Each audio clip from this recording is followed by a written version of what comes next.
이재명 대통령님의 유럽 순방 성과 브리핑이 있었습니다. 순방 성과는 물론 삼성 시계와 휴대폰을 쓰고 현대차를 탄다는 레오 14세 교황 이야기, 마크롱 프랑스 대통령의 배려로 트럼프 대통령과 긴 대화를 나눌 수 있었다는 외교 무대 뒤편의 이야기까지 진솔하게 해주셨습니다. 각종 현안에 대해서도 막힘없이 답하는 모습을 보여주었습니다. 순방 성과를 국민께 투명하게 보고하고 국민과 소통하며 책임 있게 국정을 운영하겠다는 대통령의 의지를 느낄 수 있었습니다. 이번 유럽 순방은 2년 연속 G7 정상회의 초청으로 높아진 대한민국의 위상과 국제사회의 신뢰를 다시 한번 확인하는 계기가 되었습니다. AI와 공급망, 에너지 안보 등 글로벌 현안에 대해서도 대한민국의 존재감을 분명히 보여주었습니다.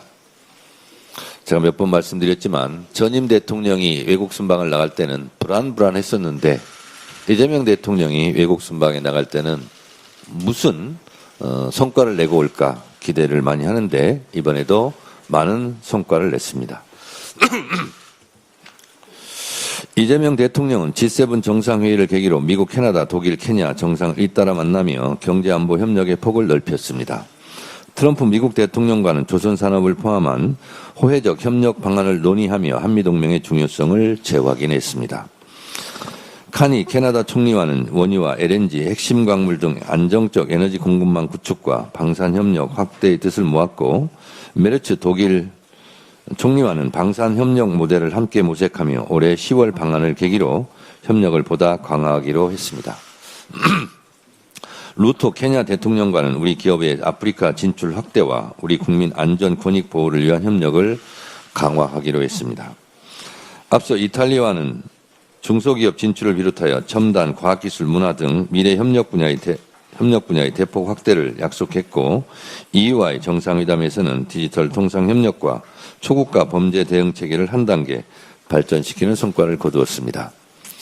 특히 7월 시행을 앞둔 철강 관세 할당 제도가 우리 산업에 또 다른 무역 장벽이 되어서는 안 된다는 입장을 분명히 전하며 국익 수호에 힘썼습니다.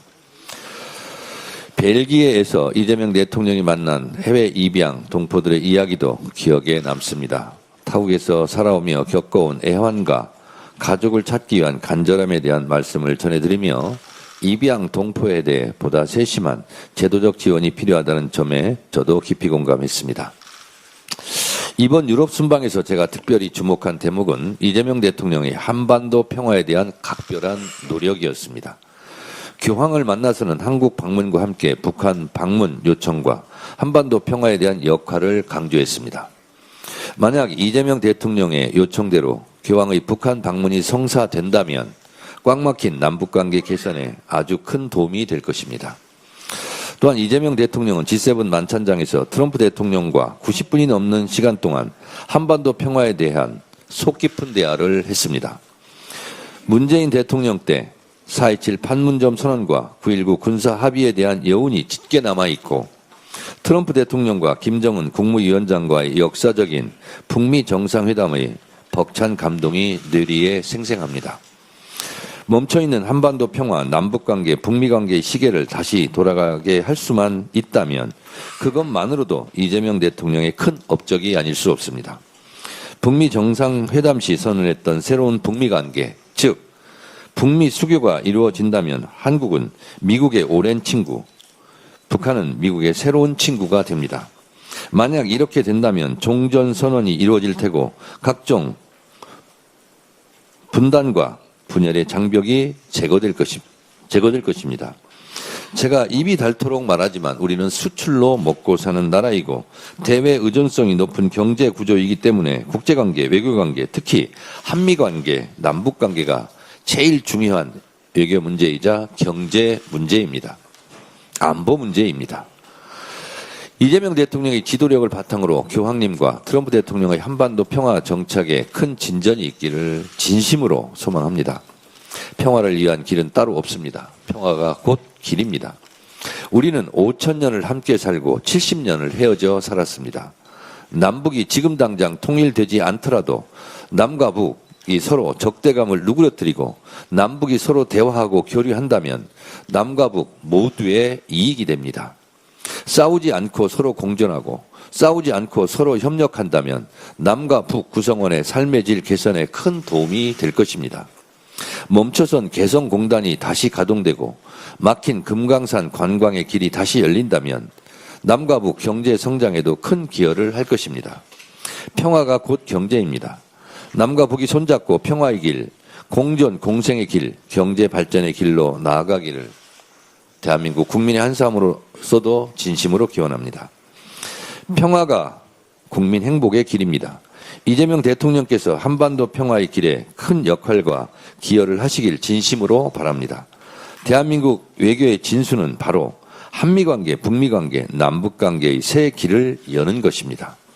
그것이 대한민국이 나아갈 길입니다. 이번 유럽 순방에서는 경제와 안보는 물론 제2동포의 삶까지 세심하게 챙긴 실용 외교의 성과가 곳곳에서 돋보였습니다. 대한민국 외교가 국익과 국민을 중심에 두고 힘차게 나아가고 있음을 확인할 수 있었습니다. 국익을 위해 힘없이 뛰어주신 이재명 대통령님과 정부 관계자 여러분의 노고에 진심으로 감사드립니다. 더불어민주당은 대통령의 외교가 대한민국의 평화와 번영, 국민의 더 나은 삶으로 이어질 수 있도록 든든하게 뒷받침하겠습니다. 외교를 통해 얻은 과실이 우리 국민이 체감할 수 있는 모두의 성과로 이어질 수 있도록 책임있는 집권 여당의 역할을 다하겠습니다. 국회 국정조사특위가 내일부터 중앙선관위의 기관보고를 시작으로 본격적인 활동에 들어갑니다. 국민적 관심과 분노가 쏠려 있는 사안인 만큼 철두철미하고 꼼꼼하게 잘 챙겨 이번 투표용지 부족과 국민 참정권 침해 사태의 전말을 한 점 의혹도 남김없이 철저하게 규명해 주시기 바랍니다.